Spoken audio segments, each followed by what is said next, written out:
You know, there are just some days. This is that day, isn't it? That's that day. When I make myself cry, I'm laughing so hard at our commercial moments. I know. Wait, isn't it fun to be here? It's my favorite day of the week. It is your favorite day It's my favorite day. You get all made up and tell us about wonderful books that are perfect for Father's Day. Okay, yes. So the first one is? So our first one is End of Watch by Stephen King. This is the third in his Mercedes Murder series. So for any dads that have been kind of keeping up with Stephen King, my dad's a huge Stephen King fan, so I'm basically just picking this one for him.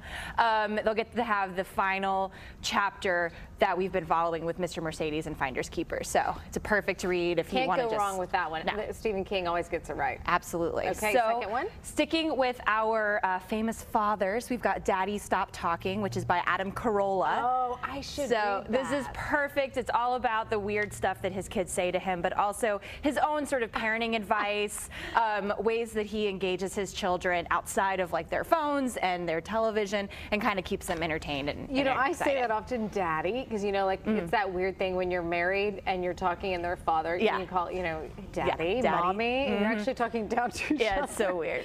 Daddy, do you really? It's when the moment you turn into your parents. That?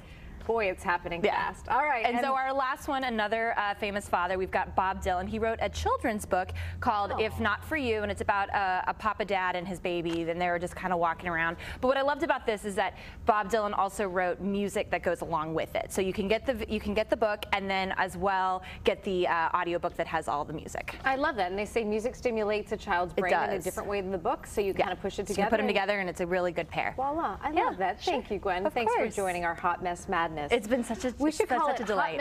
Hot Mess Madness Wednesday with Gwen. I love it. I'm kidding. There you go. All right, Shelley. Coming up on News 8 at 4 o'clock, strange moments at the Denton County